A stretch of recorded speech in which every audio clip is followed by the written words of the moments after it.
Hi friends, welcome back Nisha's home cooking. ഇന്ന് നല്ലൊരു തോരൻ കറി റെസിപ്പിയാണ് കാണിക്കുന്നത്. നല്ല എളുപ്പത്തിൽ തയ്യാറാക്കി എടുക്കാൻ പറ്റുന്ന ഒരു റെസിപ്പിയാണ്.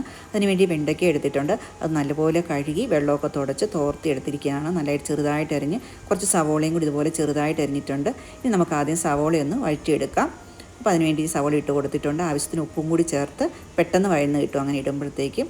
അതിനുശേഷം നമ്മൾ അരിഞ്ഞു വെച്ചിരിക്കുന്ന വെണ്ടയ്ക്ക ഇട്ട് കൊടുക്കുകയാണ്.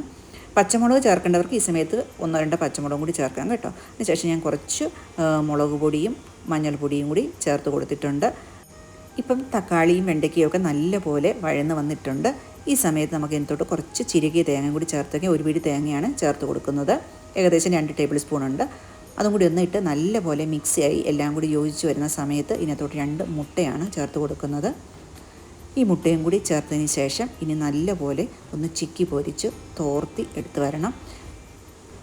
പിന്നെ ഇതിനകത്ത് ചേർക്കുന്ന മുട്ടയുടെ അളവൊക്കെ നമ്മുടെ ഇഷ്ടത്തിനാണ് കേട്ടോ. ഞാൻ ഇപ്പോൾ 250 ഗ്രാം വെണ്ടയ്ക്കാണ് ഞാനിപ്പം 2 മുട്ട ചേർത്ത് കൊടുത്തിരിക്കുന്നത്. ഇനി കണ്ടോ, ഇതുപോലെ നല്ലപോലെ ചിക്കി പൊരിച്ച് ഏകദേശം ഒന്ന് മീഡിയം തീയിലിട്ടിട്ട് നമുക്കിതുപോലെ ഇളക്കി കഴിഞ്ഞാൽ പെട്ടെന്ന് തോർന്ന് കിട്ടുകയും ചെയ്യും. ഞാനിതോട് കുറച്ച് കുരുമുളക് പൊടിയും കൂടി ചേർത്ത് കൊടുക്കുന്നുണ്ട്. ആവശ്യത്തിന് ഉപ്പും കൂടി ചേർത്ത് കൊടുക്കുന്നുണ്ട്.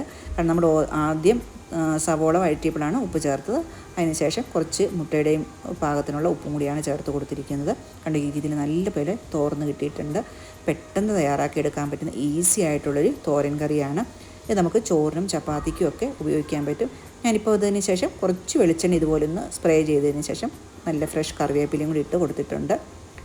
സിമ്പിളായിട്ടുള്ള ടേസ്റ്റി ആയിട്ടുള്ള നമ്മുടെ വെണ്ടയ്ക്ക മുട്ട തോരൻ റെഡി ആയിട്ടുണ്ട്. ഇത് നമുക്ക് ചോറിനും അതുപോലെ തന്നെ ചപ്പാത്തിക്കും ഒക്കെ ഉപയോഗിക്കാൻ പറ്റുന്ന ഒരു റെസിപ്പിയാണ്.